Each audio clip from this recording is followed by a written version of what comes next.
Good morning, everyone.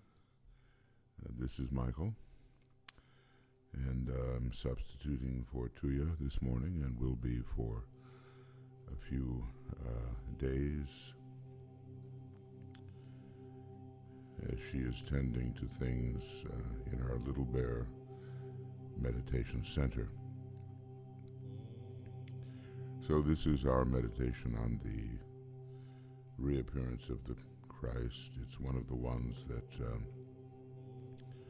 Master D.K. Gave literally in the book Discipleship in the New Age, Volume 1. Volume 2, rather, excuse me.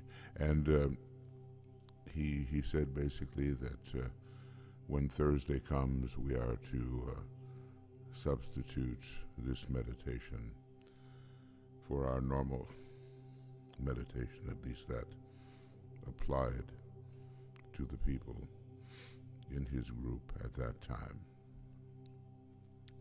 Now, what I'd like to do is read a little bit from the reappearance of the Christ. We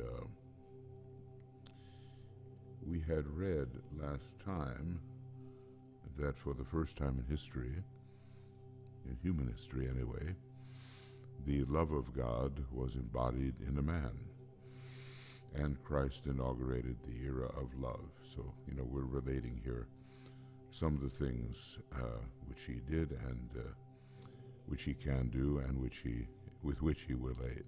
We also read that Christ taught that the kingdom of God was on earth, and told us to seek the kingdom first and let all other things be of secondary importance. You know the old saying, seek ye first the kingdom of heaven, and all things shall be added unto you.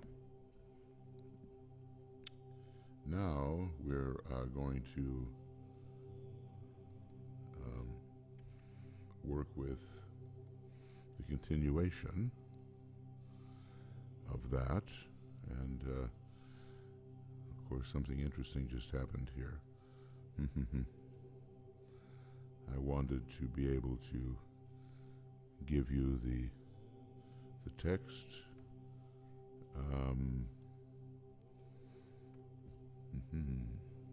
Well, I see what has happened. So we'll do it that way. We'll do it that way.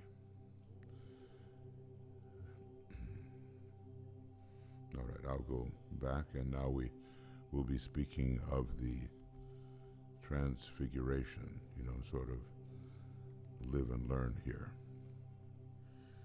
At the transfiguration, the Christ revealed the glory which is innate in all human beings. The triple lower nature, physical, emotional, and mental, is there shown as prostrate before the glory which was revealed. In other words, he took into the desert some of his disciples who, when they saw the glory reenacted by the great Lord, they prostrated themselves before him, and therein lay the symbol. So going on, in that moment, wherein the Christ was immanent, the Christ immanent was in incarnation, demonstrable, wherein humanity was represented by the three apostles, a voice came from the Father's home in recognition of the revealed divinity and the sonship of the transfigured Christ. Of this innate divinity, upon this recognized sonship, is the brotherhood of all men based. One life, one glory, which shall be revealed, and one divine relationship. I think, especially in the last 700 or so years of the age of Aquarius, this revelation of the true brotherhood will be revealed, and even in the middle decanate it will be growing after we face the adjustments and difficulties of the first or Saturnian decanate going on. Accompanying these characteristics, which as yet remain deplorable and which would appear to negate all claims of divinity, is the wonder of man's achievement of his triumph over nature. It's pretty much the fifth ray that has made this possible, and it will be accentuated in the Aquarian age. So going on, the glory of scientific attainment and the magnificent evidence of creative art, both modern and ancient, leave no room to question man's divinity. Here then are the, quote, greater things of which Christ spoke, and here again is the triumph of the Christ within the human heart. Why this triumph of the Christ consciousness must always be spoken of in terms of religion, of church-going, and of orthodox belief is one of the incredible triumphs of the forces of evil. They've cut down our considerations so that we've eliminated basically 6 other ashrams and consider only the religious approach to be spiritual. It doesn't make sense, and DK is speaking out against it. Going on. To be a citizen of the kingdom of God does not mean that one must necessarily be a member of some one of the Orthodox churches. The divine Christ in the human heart can be expressed in many ways, in many different departments of human living, in politics, in the arts, in economic expression, and in true social living. Okay. And in science, and then lastly he lists religion, and in religion. It might be wise here to remember that the only time it is recorded that the Christ, as an adult, visited the temple of the Jews, he created a disturbance. And there's that word disturbance again, of the kind that is predicted when Confucius once again appears as a member of the hierarchy in China. Disturbance, but perhaps that's from the hierarchy's point of view, and he says appalling from the human point of view. Going on, humanity is passing from glory to glory, and in the long panorama of history, this is strikingly observable. That glory is today revealed in every department of human activity, and the transfiguration of those who are on the crest of the human wave of civilization is very close at hand. So we add to the display of the love of God and to the enunciation of the principle that the kingdom of heaven will be found upon the earth. We add the demonstration of the kind of transfiguration which lies ahead. We have one more that we can do now.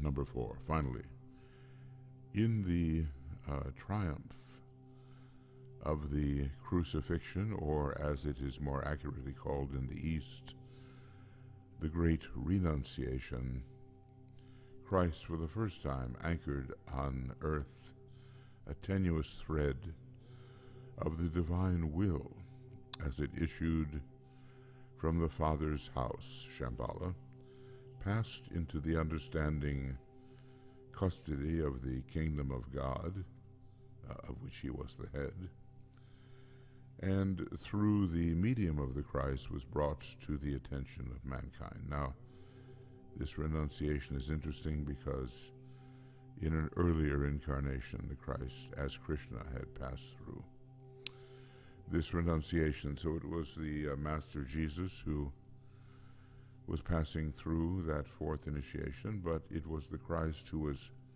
passing through a still higher renunciation at the sixth degree, when he acquiesced in the Garden of Gethsemane.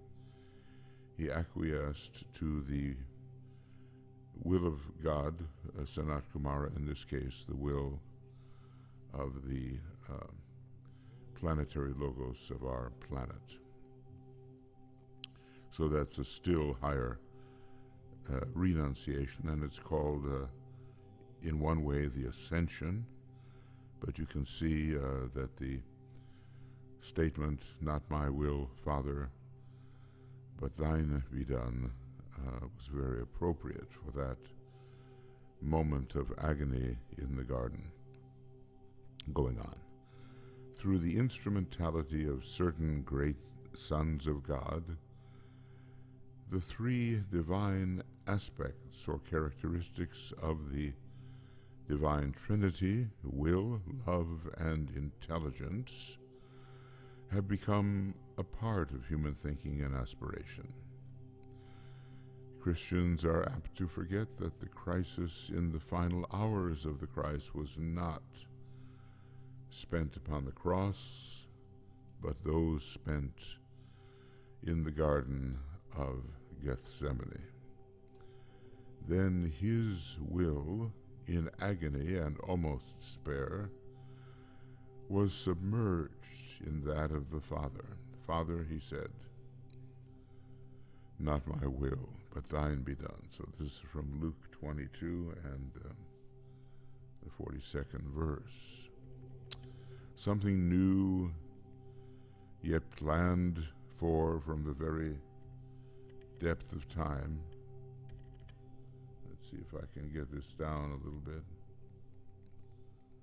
I think so.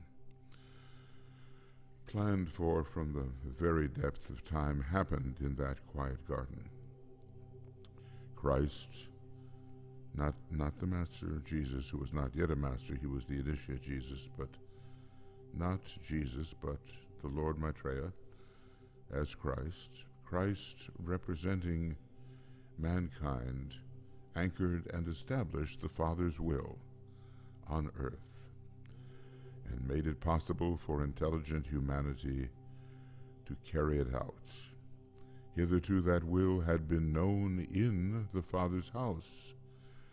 It had been recognized and adapted to world need by the spiritual hierarchy working under the Christ, and thus took shape as the divine plan. Today, because of what Christ did in his moment of crisis hundreds of years ago, humanity can add its efforts to the working out of that plan. The will to good of the Father's house can become the goodwill of the kingdom of God, which is hierarchy and spiritual humanity, and be transformed into right human relations by intelligent humanity. Thus, the direct line or thread of God's will reaches now from the highest place, that is Shambhala, to the lowest point within humanity, and can in due time become a cable of ascension, sixth initiation, for the sons of men, and of descent for the loving, living Spirit of God, the Spirit that rushes forth to meet the ascending and returning prodigal son. Well, I think that's all we need to read right now. We get the idea that Christ has done some truly amazing things and has set an example for all of us and encouraged us by saying that still greater things than he has done will we do. It hardly seems likely, but when you think about it, it stands to reason. Now, entering our meditation, we will ask ourselves some questions in light of the purpose here. Filling ourselves with white light imaginatively, we prepare.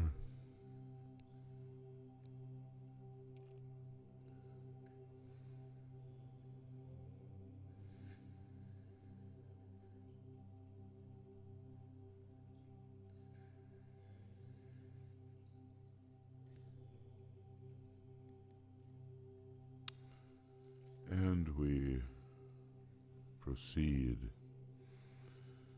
answering these questions internally. Every week we do so, and it's important to do so in order to stay in the alignment of this great project. Maybe the most important on our globe and in our chain, maybe in the entire scheme. As a member of the new group of world servers, what is your specific fixed intention at this moment of dedicated contact with your soul?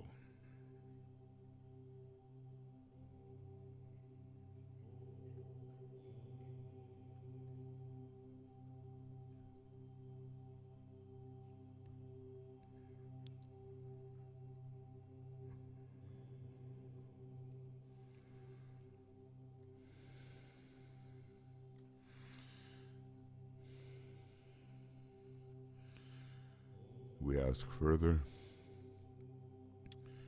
is my concentrated and expressed personality purpose in line with hierarchical intention as far as I am permitted to know it?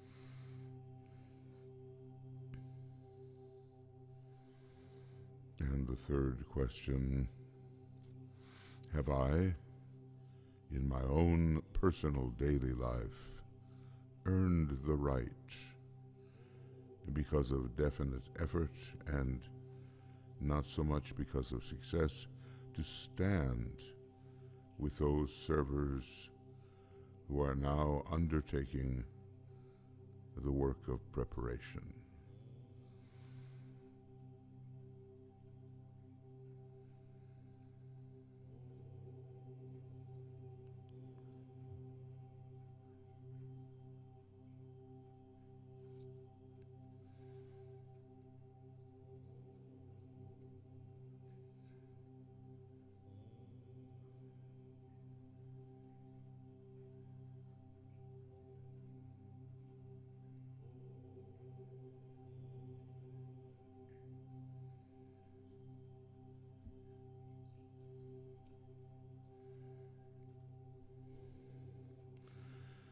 And DK tells us that this is the one time in the meditation where we think of ourselves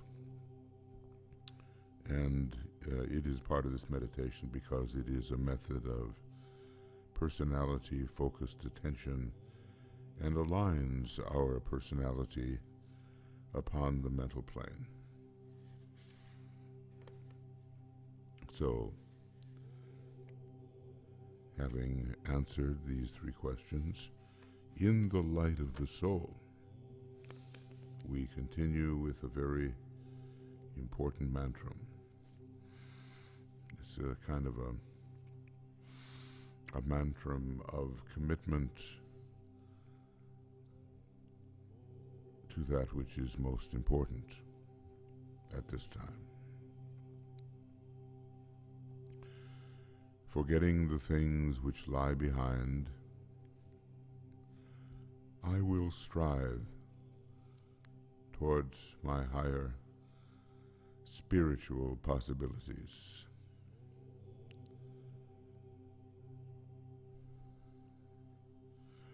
I dedicate myself anew to the service of the coming one, and will do all I can to prepare men's minds and hearts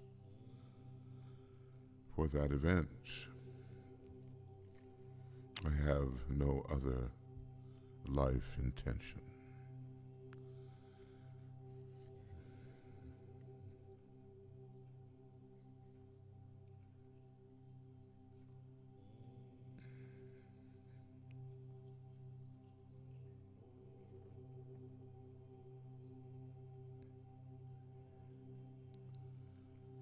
I think we can see how far this mantra goes in clarifying our purpose. Of course, excuse me, there are many ways to help prepare. Every ashram has its way, and the disciples affiliated with every ashram have their ways. But we're keeping in mind that it is the externalization of the hierarchy and the reappearance of the Christ towards which we are working.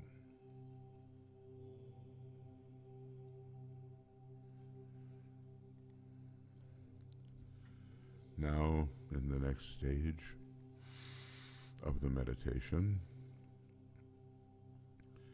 we visualize the world situation as best we can, and in terms of our major world interests, and with what knowledge of world affairs we may possess. Of course, in a way, we've just stated what our major world interest is.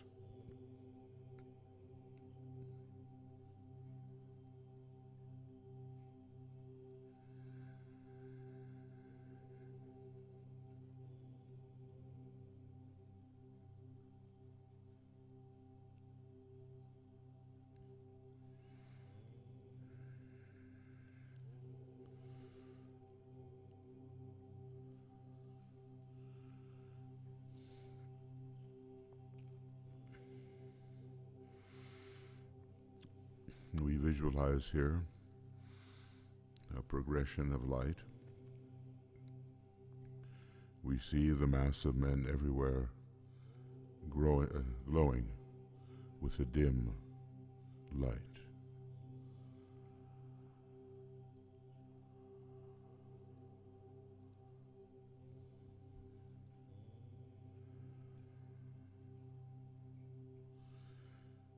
And here and there, points of brighter light, where members of the new group of world servers and men of spiritual intention and of loving hearts are working for their fellow human beings.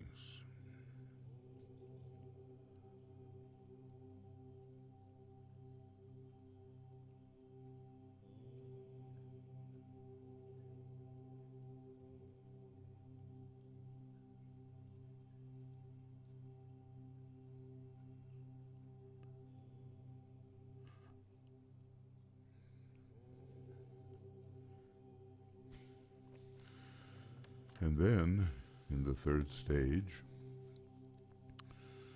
using the creative imagination, we visualize the vivid light of the hierarchy streaming towards humanity and slowly merging with the light already in the human race.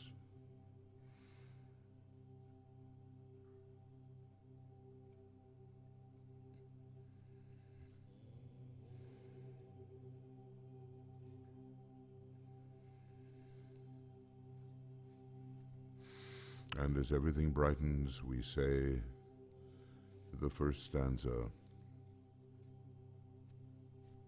of the great invocation. From the point of light within the mind of God, let light stream forth into the minds of men. Let light descend on earth.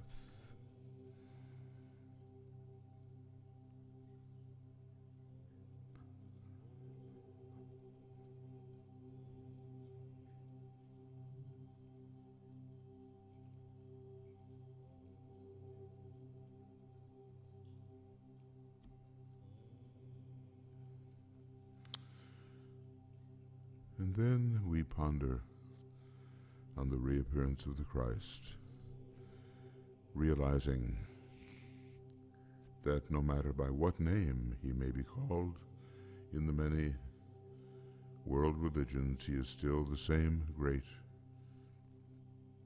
identity.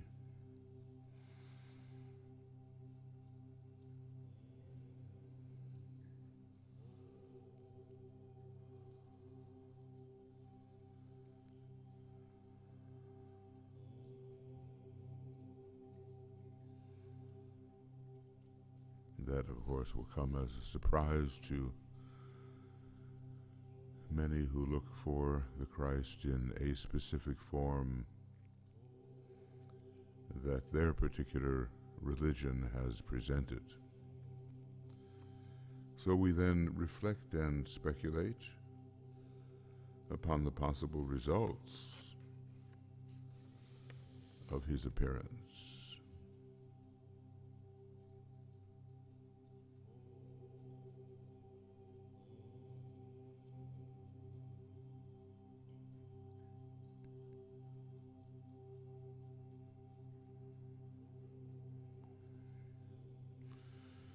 And we know the requirements. When a measure of peace has been restored, when the principle of sharing is at least in process of controlling economic affairs, and when the churches and political groups have begun to clean house, then and perhaps only then he can and will come. Then the kingdom of God will be publicly recognized and will no longer be a thing of dreams and of wishful thinking and of orthodox hope.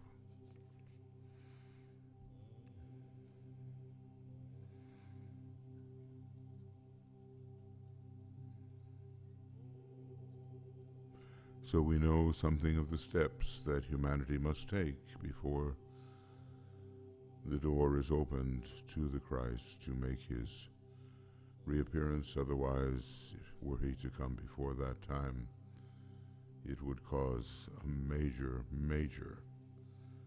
disturbance, the results of which might not at all be beneficial. Then we say the second stanza. From the point of love within the heart of God, let love stream forth into the hearts of men.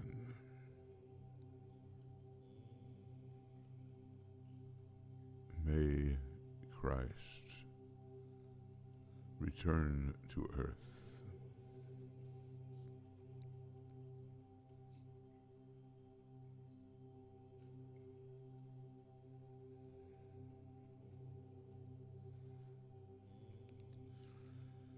And we endeavor to concentrate our fixed intention to serve and to spread love in our surroundings.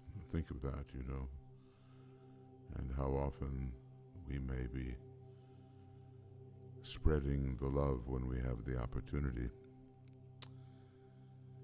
And going on, realize that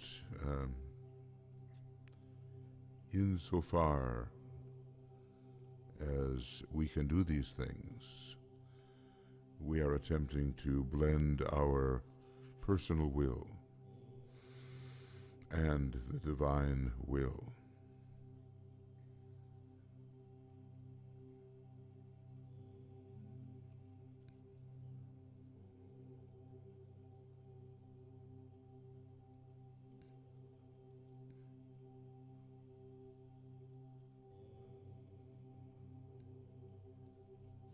And then, finally, the third stanza of will, about which humanity thus far knows so little, but it is growing. From the center, where the will of God is known, let purpose guide the little wills of men, the purpose which the masters know and serve.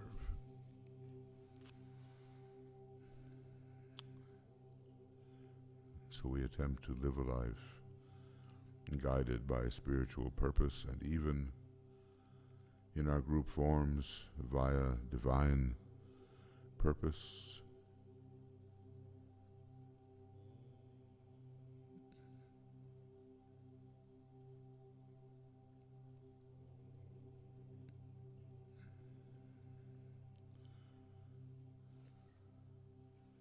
And we consider practically what we can do in the coming week to further the preparations for the coming of the great Lord. So much has to be prepared, and perhaps it will be 100 years before we can even think of this possibility, the ending of the age of Pisces and so forth, and the beginning of the age of Aquarius.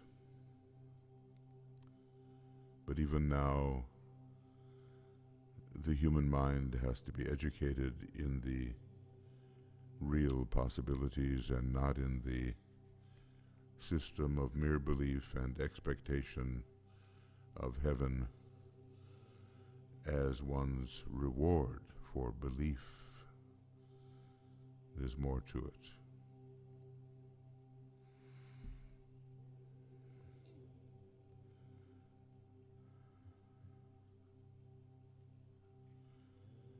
We're part of a group of forerunners, and we try to do our best to, just like John the Baptist, to prepare the way for the coming of the Christ. If you really think about it, there were three there involved in that presentation. The one who announced John the Baptist, then there was the one who gave up his body and personality for the appearance of the great Lord, and then there was the great Lord, the Christ, my Lord Maitreya, the head of the hierarchy, using the vehicle of the initiate Jesus. It was a very, in a way, cooperative exercise.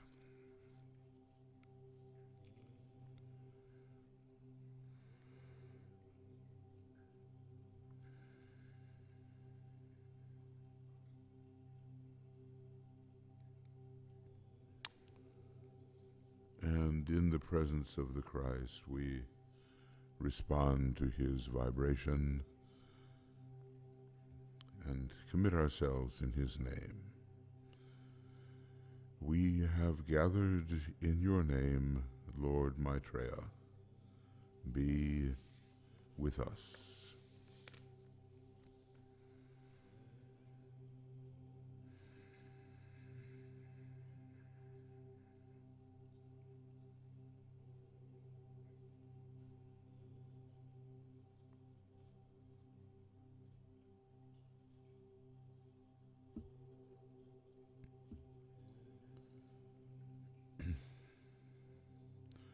Now we're going to dedicate the threefold personality to this work of preparation, and we do that via the sacred word.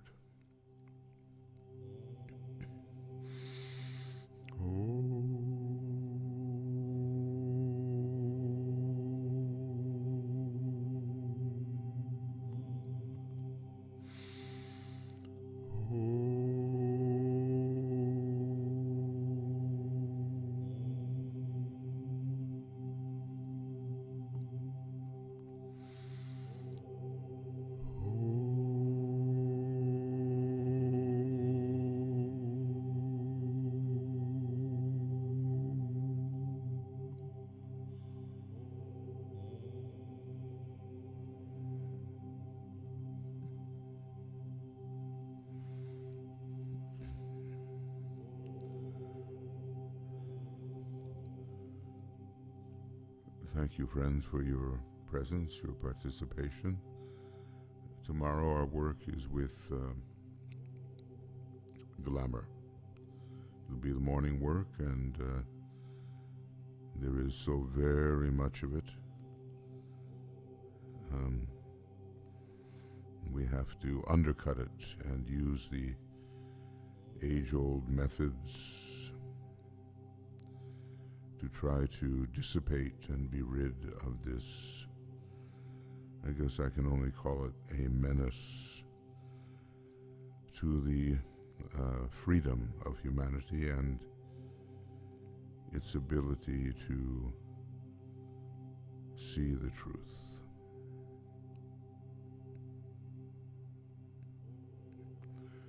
So we'll listen now to another selection from the reappearance of the Christ, and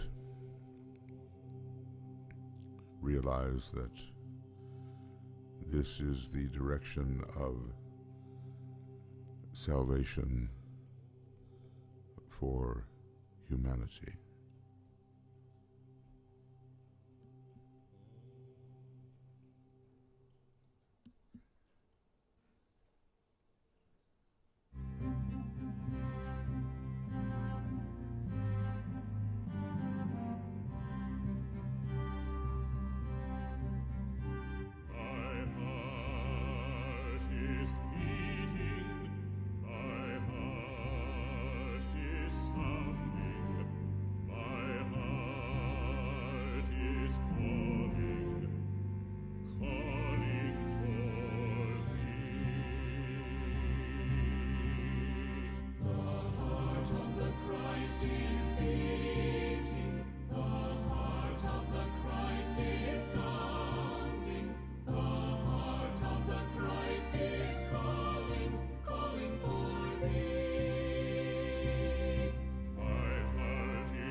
Star and Crescent.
as pilgrims we will be.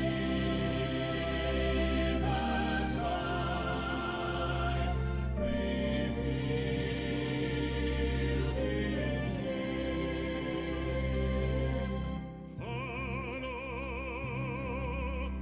Follow, we'll follow.